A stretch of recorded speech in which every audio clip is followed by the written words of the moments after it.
ungkapan dunia kan bener ya, jatuh cinta pada pandangan pertama. Oke. Tapi kalau sampai mau menikah, itu harus dipandang berkali-kali. Loh, iya dong. Jadi nggak cukup dengan dating app aja ya? Nggak bisa. He is atau she is not my type. Ya sudah. Betul. Nggak bisa. Iya. Jadi kalau saya nolak itu bukan artinya dia nggak cantik, Pak. Ya, tapi kamu rebel. Bukan sesuai cara saya. Loh, saya jujur menebak tipemu susah loh. Dalam rangka apa Anda kok giat sekali mengenalkan orang-orang single ini? Selamat datang di podcast Gideon Yustianto. Silakan masuk. Pak Safir, jodoh menurut Anda dari Tuhan atau dari dating app atau dari Mak Comblang? Bisa tiga-tiganya sih, tapi kalau secara firman itu jodoh itu adalah selera manusia, tapi kehendak Tuhan. Oh, pertemuan antara dua itu. Atau nggak dibalik dulu kehendak Tuhan, tapi dikembalikan sesuai selera kita masing-masing. Iya, karena misalnya kan Tuhan bilang tidak baik sendirian, tapi ya pilihannya harus kriteria menurut firman dong, gitu loh. Nah ini kan repot soalnya kriteria lewat Tuhan sama kriterianya dating app itu beda ya. Beda, betul. Dating app kriterianya fotonya harus asli. Oh ya, itu bisa diverifikasi. Betul. Gitu kan? Beberapa dating app itu bisa diverifikasi, betul ya. Terus usia sekian sampai sekian dengan minat sekian gitu kan. Iya, Bumble itu di bawah 35 tahun gitu. Kalau Tinder bisa lebih gitu. Dan memang ada yang betul-betul sesuai etnis, bisa dipisah-pisahin. Dan juga kalau kita yang gratisan ya memang lebih luas. Tapi kalau yang saya premium, ada yang good, ada yang premium, bayar, betul kan? Bayar. Jadi spesifik bener kan sesuai dengan apa yang kita mau. Iya. Tapi tahu nggak kelemahannya yang premium tuh? Kita jadi ekspektasi terlalu tinggi, yang sana nolak kita. Kalau kitanya nggak premium, tahu maksudnya ya? Yang kita nggak ganteng atau cantik, yang masuk situ rata-rata dia merasa dirinya premium, nyari yang sama-sama premium. Nah, yang sana berkata, loh, aku premium, kamu bukan. Jadi artinya berbayar premium itu Anda mengatakan bahwa ekspektasinya tinggi-tinggi? Iya, karena lebih tinggi harapannya gitu. lebih tinggi. Mengapa? Premium kan pasti speknya lebih bagus. Yeah. Dan ini rahasia intern katanya. Yang premium memang dipilihkan yang lebih bagus. Ini spek apa maksudnya? Ya, kalau yang awal hanya di permukaan yang paling kelihatan. Nah, makanya. Misalnya wajah. Tapi kayaknya bukan hanya spek itu loh. Misalnya pendidikan sama dia juga dicek loh. Jadi kalau yang premium ya dia nggak yang ecek-ecek nggak dimasukin ke situ. Nah, yang repot kalau kita yang ecek-ecek, kita member yang premium, artinya kita bisa milih yang premium kan, tapi mereka menolak kita. Ya, karena kurang premium menurut kurang mereka, premium. gitu kan. Bener. Nah, ini kan berarti kan relatif Pak, gitu loh. Bener. Soalnya ecek-ecek, ecek-ecek itu. Jadi dari pengalaman saya, soalnya hampir tiap bulan saya kenalin orang, hampir tiap bulan, bahkan sebulan bisa 2-3 kali. Oke. Jadi apa ini? Ngenalin antara cowok dan cewek. Oh, Pak Comblang ya? Boleh bilang, padahal saya nggak berkata begitu. Dulu beberapa anak Melbourne berkata dokter cinta. Tapi istilahnya seseorang dua orang aja yang tahu saya suka jodohin gitu. Dan mereka ngakui lebih enak kalau dikenalin, bukan dijodohin. Kalau saya juga bilang saya kenalin. Soalnya jodohnya terserah mereka dan Tuhan kan. Kalau mereka nanti nggak cocok, ya mereka ya berteman aja. Dan rata-rata anak sekarang itu lebih senang kalau dikenalin. Mereka bilang gini, kalau nggak jadian, jadi temen. Memperluas networking. Loh kan bagus. Kenapa gitu? Apa hubungannya gitu? Putus baik-baik dengan dikenalin? Loh, putus baik-baik maksudnya gimana? Ya tadi kan berteman katanya, kan putus baik-baik berarti. Loh, ya enggak. Berteman itu bukan putus baik-baik. Belum jadian. Oh, nggak jadi, betul kan? Kan masih penjajakan. Masih penjajakan. Lebih cocoknya ya PDKT itu. Lah PDKT-nya saya kenalin itu kan sebetulnya juga belum PDKT. Mereka sudah kenal. Biasanya pada saat itu mereka tukar Instagram, tukar WA. Bisa setelah itu mereka mau japri silahkan. Bahkan ada yang tidak japri sama sekali. Berarti kan ya sudah salah satu nggak cocok. Ya sudah. Santai aja gitu loh. Sampai ada yang sudah sampai 10 kali saya kenalin belum cocok. Nah, sampai anak itu WA saya, sudahlah, saya itu sungkan sama bapak kok sekian lama, mungkin dia kepiki atau apa. Terus saya bilang gini, one more time ya. Saya coba, ternyata yang ke-11 itu jadi ya? Iya. Oh iya. Dan jadinya dua keluarga sama-sama suka loh. Oh. Jadi happy, sehingga saya jadi punya saudara baru dong, keluarga baru. Iya. Anak-anaknya tambah banyak ya ini kan otomatis jadi anak habis dijodohin kayak gitu. Weh, 11 baru jadian ya. Saya kan baru pertama kali ya ditolaknya. Maksudnya saya nolak. Pertama kali ya kamu belum mau kok langsung. Nah, makanya kan nolak Iya, gitu loh. minta ya yang kan? premium banget. Iya. Kan? Saya mungkin ke-12 ya. Oke. Jadi sebenarnya sekarang kan ada apa ya? Sebelum ada dating app itu kan ada juga televisi Take Me Out misalnya kan. Oke. Nah, itu Tapi juga Take Me dipilih, Out lebih memalukan sih sebetulnya. Iya. Dan kalau dia dilewatkan terus, dia bisa merasa minder. What's wrong with me gitu kan? Loh kok saya dilewatin terus ya? Gitu. Kan nggak enak, diadunya langsung. Kalau dating app ya nggak mau tahu kan orang, geser kiri, geser kanan, yang tahu hanya kita dan orang yang bersangkutan, kan begitu. Iya. Dan kalaupun kita sudah geser kanan pun, kan ya belum tentu kita akan lanjut. Iya. Tergantung follow up-nya. Iya. Apakah dia mau jumpa darat atau enggak? Tetap jumpa di lautan. Jumpa di udara. Itu zaman dulu radio, ada juga loh radio zaman dulu itu yang jadian lewat radio ya Iya, kan. setelah ketemu bubar. Tidak sesuai dengan ekspektasi. Loh, dan ini jujur, banyak cewek itu bilang gini, saya itu dengar suara penyiar laki itu bisa seneng dan jatuh cinta loh. Tapi saya sangat sadar bahwa fakta di lapangan beda jauh dengan suaranya. Gitu. Itu bukan saya kan. Oh, iya. jadi gini Pak Zafir ya, sebenarnya kenapa sih seseorang itu kok sampai harus apa ya, dalam kategori yang sangat susah gitu ya untuk menemui jodohnya, sehingga butuh kayak media perantara kayak gitu, entah itu aplikasi seseorang atau televisi gitu. Kenapa ya? Karena gini. Tidak mudah bergaul atau minder atau gimana? Kalau tidak mudah bergaul pasti enggak juga ya. Karena malah sebagian yang saya kenalin itu mereka lulusan luar loh. Nah, makanya. Lulusan luar, bahkan ada yang sudah master degree. Dan apakah orangnya jelek? Ya enggak, ya cantik banget. Sampai istriku bilang gini loh, kok you enggak dapat. Terus dia tertawa, kayaknya belum ada yang cocok atau belum ada yang ngejar saya. Terus saya bilang yang ngejar kamu banyak, tapi enggak kekejar. Karena posisinya dia yang terlalu ketinggian itu, kan master. Bukan hanya master, dari keluarga kaya di Jakarta. Nah, makanya. Gitu. Ya, keluarga kaya, pendidikan tinggi, sudah punya bisnis sendiri, minimal 3. Nah, kan cowok-cowok jadi minder ya. Ada yang istilah jiper, nggak tahu itu istilah dari mana, saya juga nggak tahu. Ya kalau cowok-cowok yang butuh sandaran hidup ya dikejar aja Pak kayak gitu. Ada yang seperti Masa minder itu. sih? Ada yang seperti itu.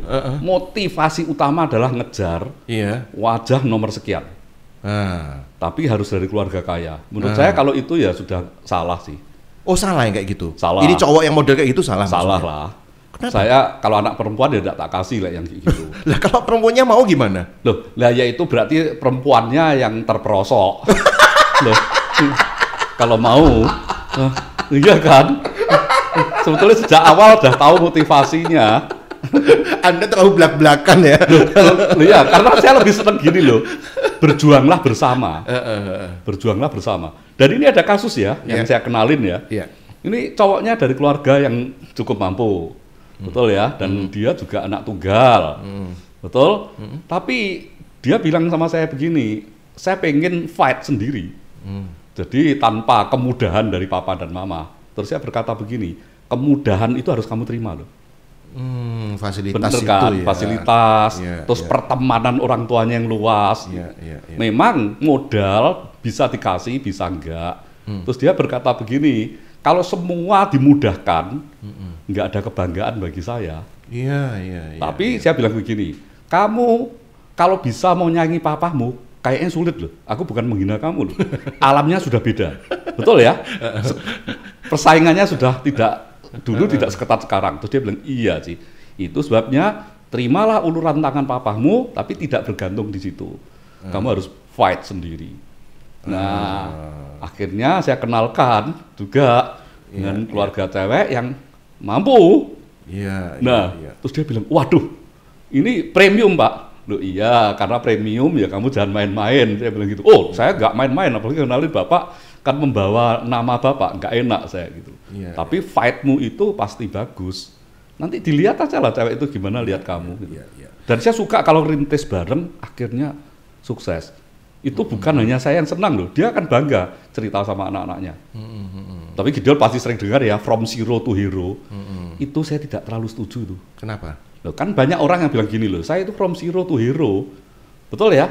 Tapi lulusan Harvard itu nggak zero loh, Nggak zero itu ya. bener kan? Loh, mungkin nggak dikasih modal terlalu banyak, tapi nggak zero like lulusan Harvard, kan gitu. Ya kalau gitu nggak ada yang zero Pak, berarti Betul, kan. nah, ya. Tapi memang bener-bener ada yang merintis dari bawah, saya lebih setuju. Oke. Tapi kan ada yang saya itu modal dengkul, ya dah. Kamu lulusan Stanford kok modal dengkul dari mana? Iya. Minimal master degree-mu itu udah menghabiskan miliaran. Iya. Saya ini masih penasaran dengan kata premium itu ya. Berarti kan kesannya kayak nggak adil gitu kan. Oh apa ya, yang wajahnya ganteng harus yang dapat yang cantik, yang kaya juga harus dapat yang kaya. Gimana dengan wajah yang jelek dan kemudian nggak mampu secara ekonomi misalnya? Mana sih ada yang adil di muka bumi ini? Waduh, nggak adil Pak ya. Nah, suatu kali saya ngobrol intensif dengan koko saya. Koko saya itu berkata begini, saya sangat percaya itu mujizat Tuhan. Karena dia juga anak Tuhan ya. Tapi, coba lihat, orang kaya pasti dapat pengobatan lebih baik. Iya.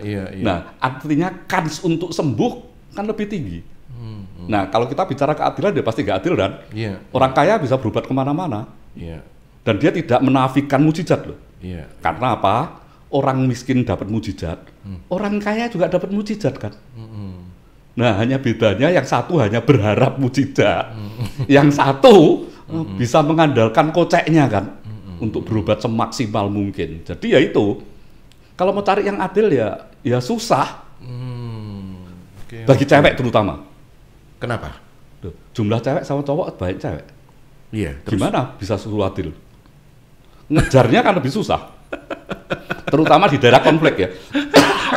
Sorry, betul ya? Iya. Di daerah konflik itu susah banget karena jumlah cowoknya dikit. Iya. Nah, itu otomatis kan ceweknya persaingannya jadi sangat ketat. Apalagi daerah yang terkenal ceweknya sangat cantik, Ukraina, betul ya? Nah, sekarang apalagi jumlah cowoknya lebih sedikit lagi gara-gara perang dengan Rusia. Jadi mereka itu akhirnya kalau kita lihat itu para pria di sana istrinya mesti cantik. Nah, dia milih. Iya. Ceweknya suruh milih susah. Iya. Kehabisan stok nanti. Betul kan? Iya. Nah, jadi ya itu karena memang di dunia yang sudah tidak adil, ya kita percaya memang Tuhan bisa pertemukan kita dengan orang yang baik itu saya percaya. Oke, dunia memang tidak adil.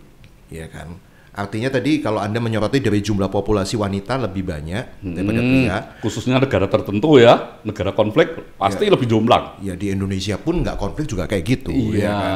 iya. Berarti artinya lebih banyak wanita single nantinya. Iya. Meskipun dia sebetulnya sudah baik-baik saja, dia masih bisa single. Nah ini kan repot kan, nggak adil kan? Dia baik-baik saja. Terus kemudian pendidikan juga bagus, secara ekonomi bagus, ya. Mungkin ya karena bisa jadi dia pilih yang levelnya mirip dengan dia kan, sama kan. Nah, menurut Gideon, kalau itu wanitanya cakep, terus dapat yang kurang cakep, adil nggak? Anda bilang terperosok tadi katanya. Kalau Anda dapat terperosok itu kalau motivasi cowoknya hanya mau ngejar harta. Tapi kalau soal wajah, fisik, saya nggak bisa ngomong terperosok loh, karena itu betul-betul selera. Iya. Gini, coba kan ada orang tanya begini, orang tua khususnya tanya anaknya, kamu kok bisa cinta, alasanmu apa? Anaknya jawab, cinta itu tanpa alasan. Cinta tanpa logika. Keren kan? Iya. Susah menjelaskannya. Karena mengapa ada dua orang nih, ganteng-ganteng, yang satu kurang ganteng, dia bisa pilih yang kurang ganteng loh. Iya. Karena dia cocok sama itu. Ada yang bilang ganteng cantik tuh relatif soalnya Pak. Loh iya. Iya kan, ya tergantung siapa yang mandang gitu loh. Bener. Pasti meskipun menurut kita ukuran, bukan hanya kita loh, ukuran dunia itu cantik.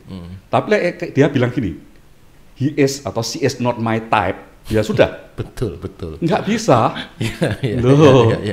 Jadi kalau saya nolak itu bukan artinya dia nggak cantik, Pak. Ya, bukan. tapi kamu rebel. Bukan sesuai tipe saya. Loh, saya jujur menebak tipemu susah loh. Iya, kan tipe sesuai dengan anak Anda yang sudah menikah itu. Iya, saya tahu itu. Loh, kan saya dulu fair kan, saya tanya you sama dia oke.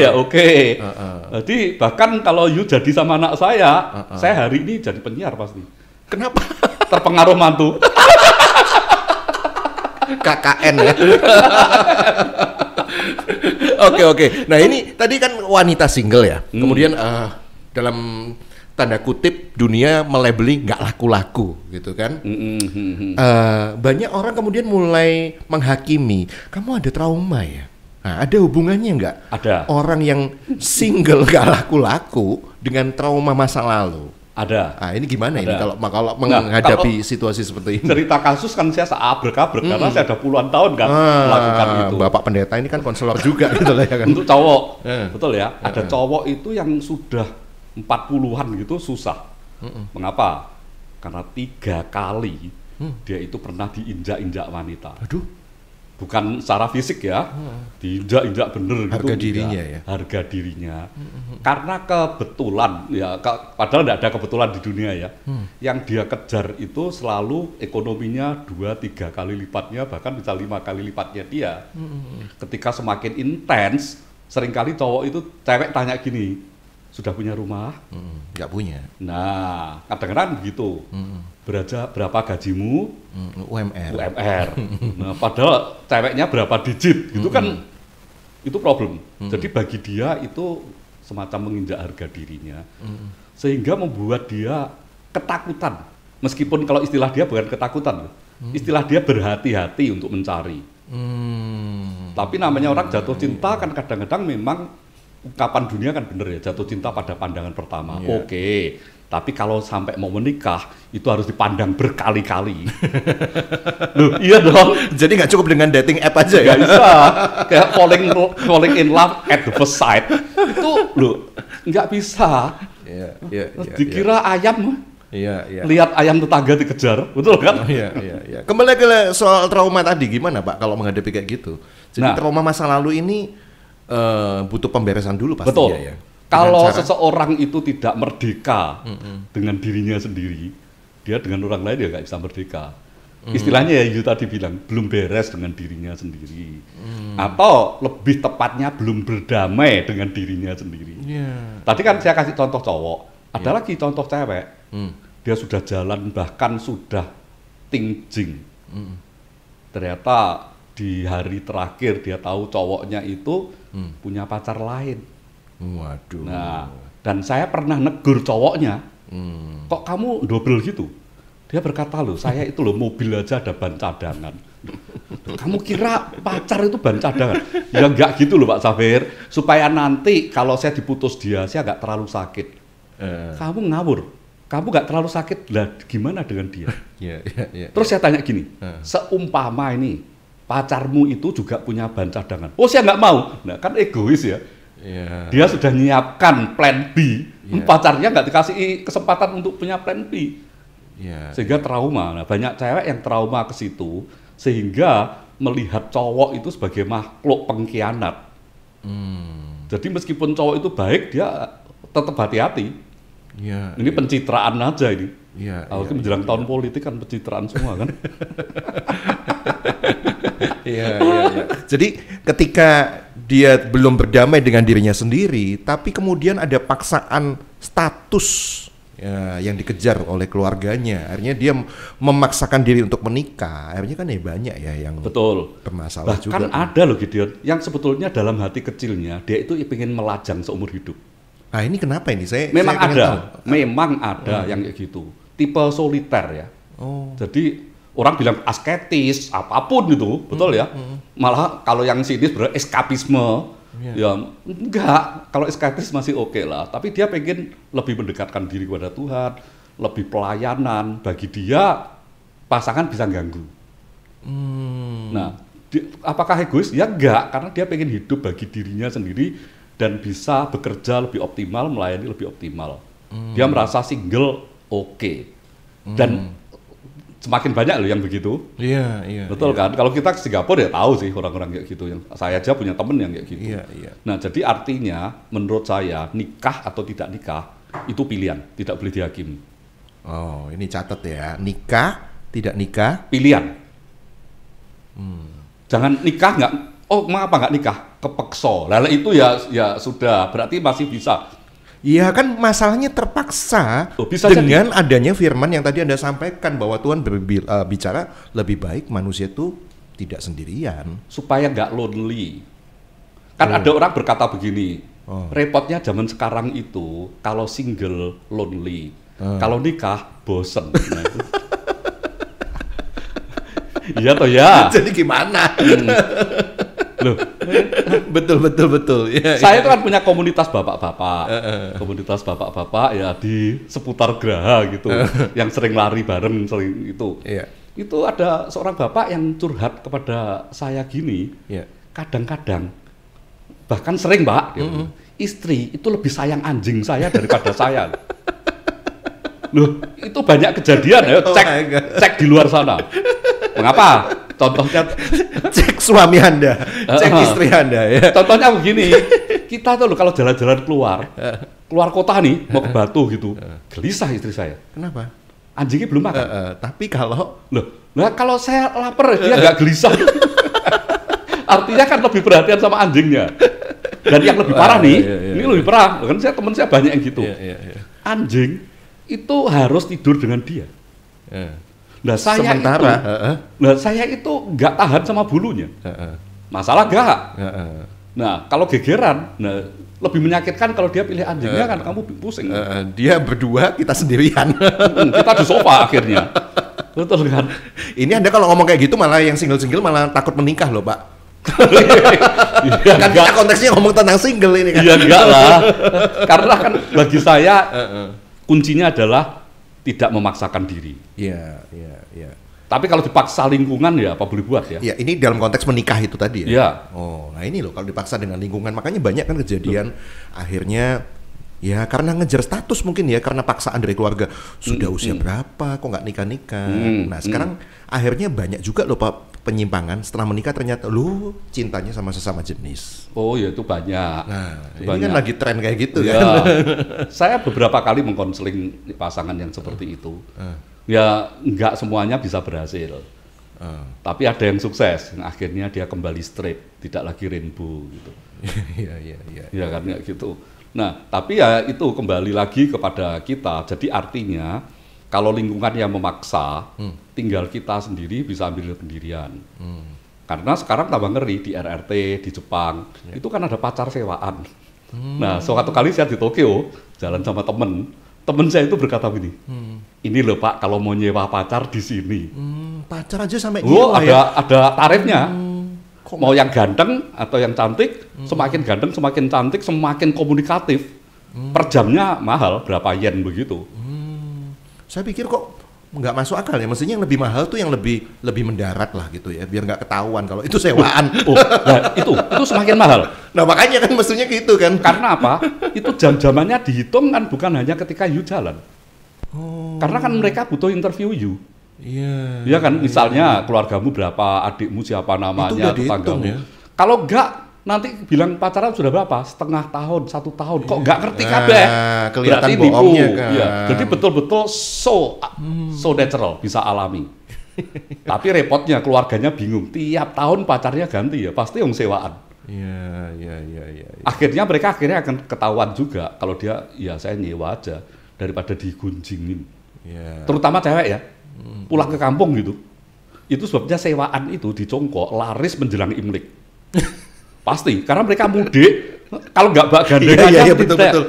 belum punya pacar ya, itu pertanyaan yang nggak enak sekali loh. Kita dari keluarga-keluarga Chinese ini suka menghindar ya kalau dari acara-acara kayak begitu, kalau kita masih single, karena pasti ditanya, kapan gitu ya. Bahkan saya pernah baca, itu agak kurang ajar. agak kurang. Tapi ceritanya orang sih. Jadi ini bukan cerita saya ya. Kenapa? Gini, jadi ada cowok itu setiap kali pulang ada tantenya itu selalu tanya kapan. Nah dia tahu kapannya itu maksudnya kapan menikah gitu loh. Yang lain udah pada menikah. Setelah 3 tahun berturut-turut digitukan itu dia udah kepahitan lah sama tantenya.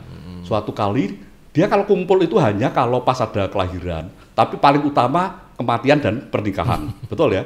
Suatu kali pada saat ada kematian, dia ganti deketin tantenya. Kapan tante? Nyusul. Sejak itu tantenya nggak pernah tanya dia lagi. Karena dibalesnya langsung knock out itu the point. Nah, mewakili kaum bapak-bapak atau ibu-ibu atau orang tua lah. Jadi gimana mestinya orang tua ini menghadapi anak yang mungkin meresahkan gitu secara usia tapi belum menikah. Nah, Anda bilang kalau nanya kapan-kapan itu kan kayak under pressure gitu kan, itu tidak membuat keadaan lebih baik. Nah, saran Anda gimana ini untuk orang-orang tua ini? Kalau misalnya punya anak stok yang ya dunia malah beli nggak laku-laku gitu.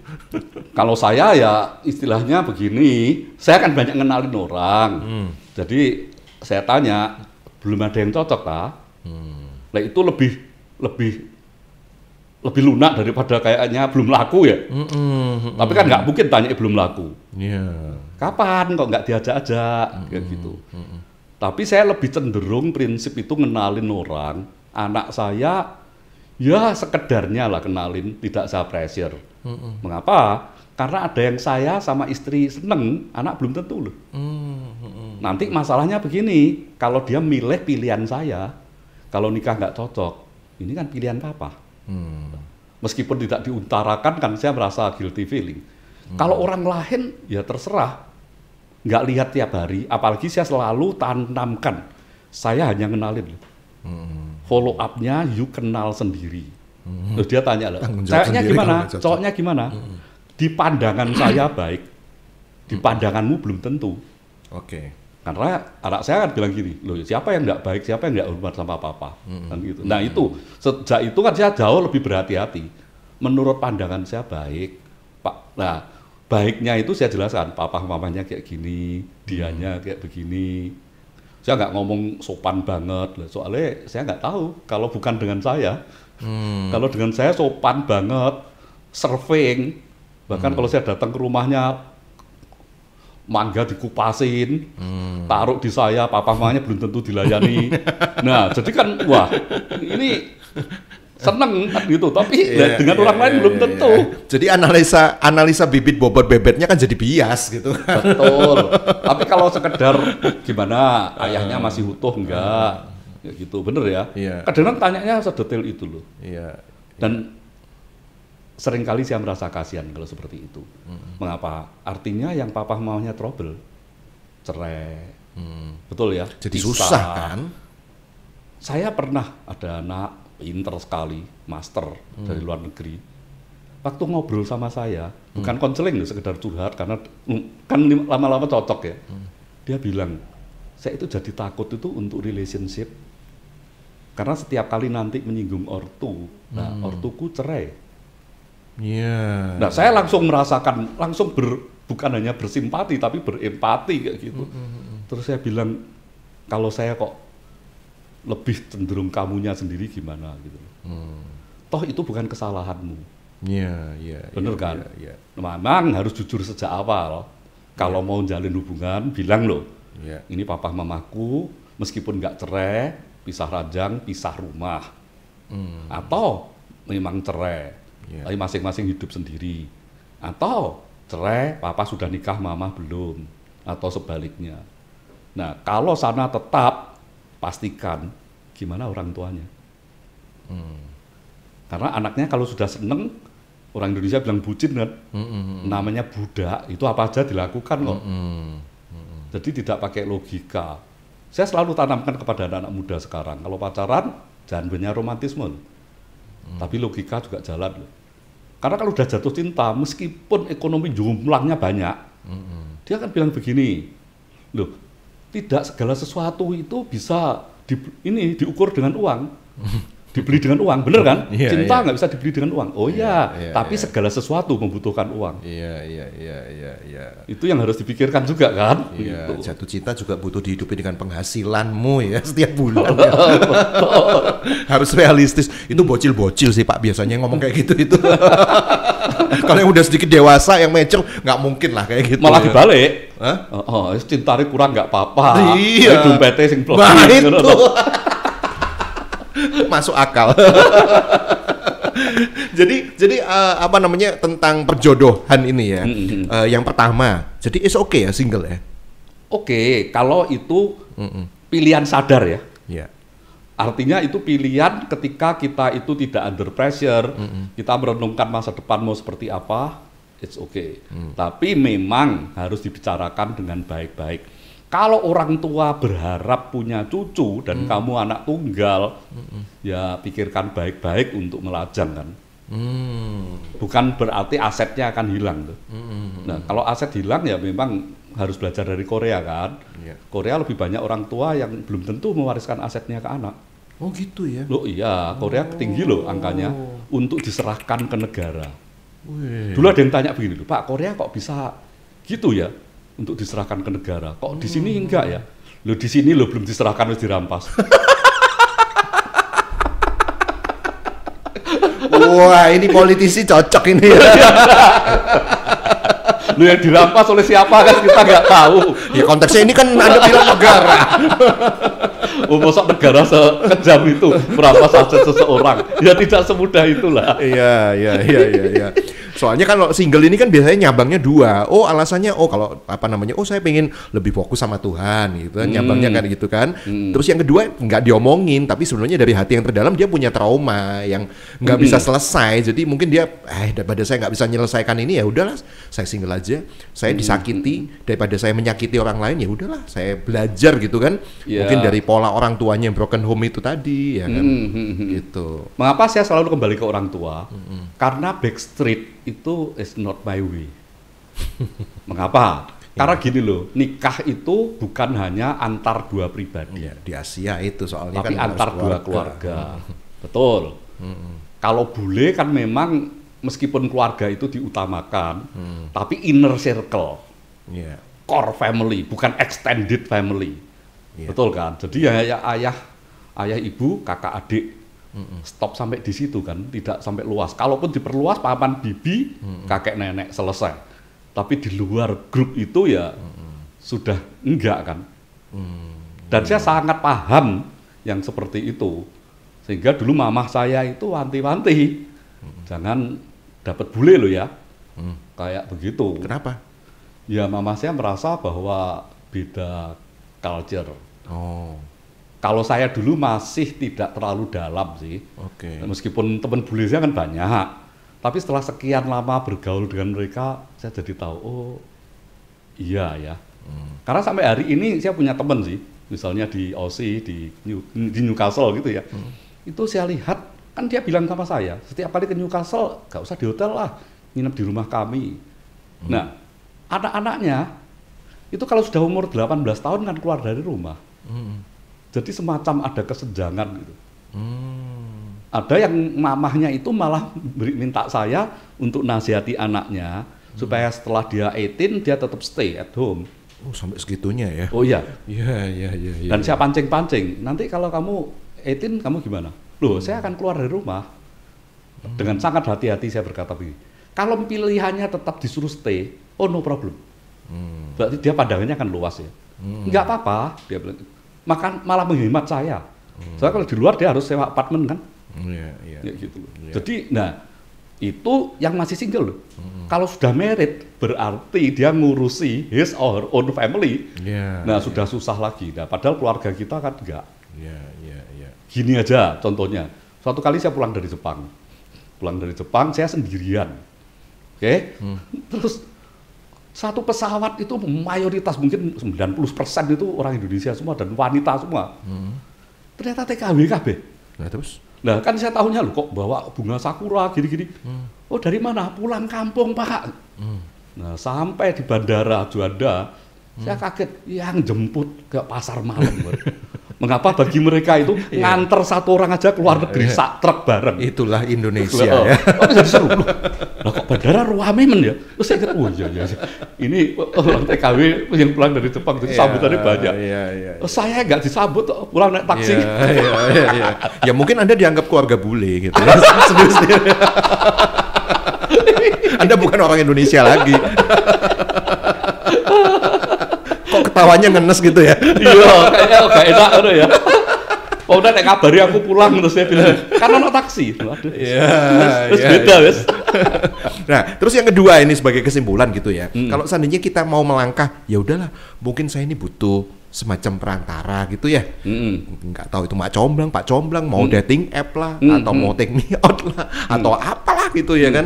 Apa yang harus kita camkan baik-baik gitu supaya memang pertemanan yang berujung nanti pada perkenalan yang lebih dalam ini menjadi sukses gitu. Oke, jadi kalaupun dikenalkan lewat apapun nih, yang awalnya harus berkata begini, kita pelan-pelan yuk. Apanya pelan-pelan? Ya mengenalnya itu. Kecuali ya usianya sudah 40-an. Gaspol. Satu. Yang kedua, kalau niat Anda memang mencari pasangan, katakan sejak awal, saya itu inginnya nikah. Bukan langsung ya? Pacaran. Loh itu gak apa-apa.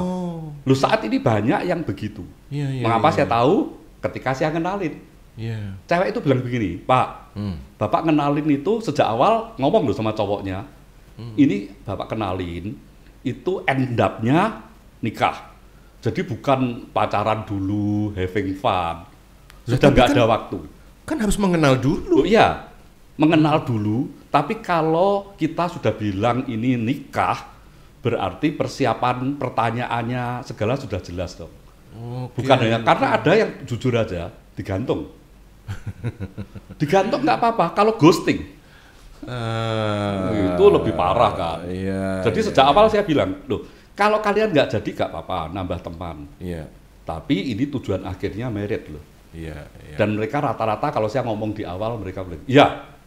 Itu sebabnya saya juga minta tolong Bapak kenalin. Nah, saya dengan sukacita saya akan kenalin. Gitu. Ya, jadi kalau toh nggak jadi ya jadi teman gitu ya. Iya. Yang sudah punya anak sampai gede-gede itu. Suatu kali istriku jawil saya. Itu loh, dulu kan kamu yang kenalin. Loh, iyo. Gitu. Happy gitu loh lihat mereka bisa happy sampai gede gitu kan happy. Iya. Gitu. Jadi udah berapa Rek ini mengumpulkan para lajang-lajang yang akhirnya sukses ke pelaminan? Ada banyak ya? Ada. Bahkan ada yang saya sampai lupa. Contohnya gini, ada orang pasangan yang sudah tinggal di luar negeri ya. Suatu kali nelpon saya itu, ibu itu. Pak, aku ada di Surabaya nih, dinner yuk. Oke. Ini saya tanya, loh dalam rangka apa ini? Enggak, saya itu lagi ingatkan suami.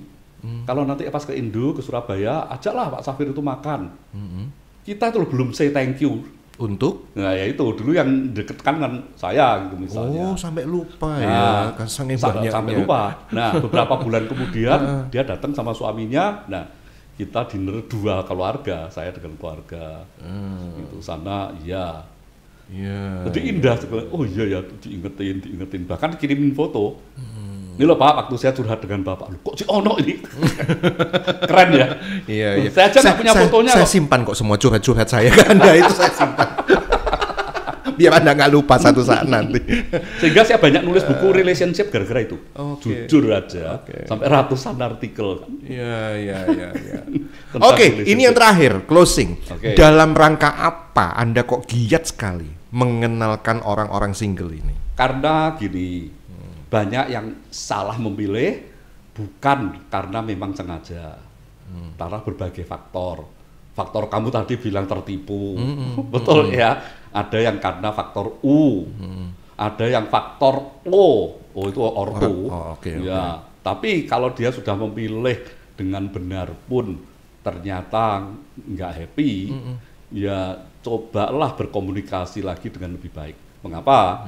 Karena tingkat perceraian seringkali yang menempati nomor satu itu bukan seksual, bukan finansial, tetapi bad communication. Wah, ini benar ya. Jadi dikenalin pun ya Anda juga harus melangkah dalam komunikasi yang intens gitu. Iya, jadi tahu. Seperti ada orang bilang jangan beli kucing dalam karung gitu loh. Betul kan? Iya. Ya, kalau saya beli kucing dalam karung nggak ngerti gitu loh. Itu jantan atau betina. Iya. Soalnya tipis sekarang bedanya. Betul. Kalau buku saya masih berani beli grab bag.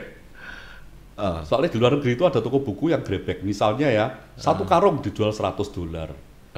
Nah, saya pernah menemukan itu cuan. Isinya ensiklopedia. Oh, Anda jual lagi gitu maksudnya jual? Enggak, sampai sekarang ya saya pasang. Tapi ada teman saya yang dapatnya itu keliru. Kenapa? Dia itu orang botani, isinya teknologi nuklir. Buku-bukunya. Terus, ini aku lihat judulnya itu pusing lah aku.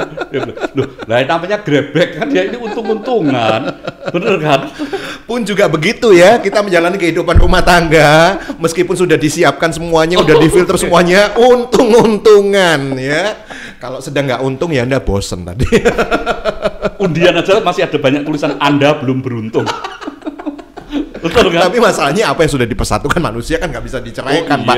Itu yang kita harus sepakat di itu kan, gitu. Sepakatnya gini, kalau Anda dapat istri yang baik, Anda jadi orang berbahagia. Tapi kalau Anda dapat istri yang nggak baik atau pasangan istri aja, nanti saya bias gender ya. Kalau dapat pasangan yang tidak baik, Anda menjadi seorang filsuf yang suka merenung. Terima kasih sudah menyimak podcast Gideon Yusdianto. Subscribe di channel Batrayuda FM.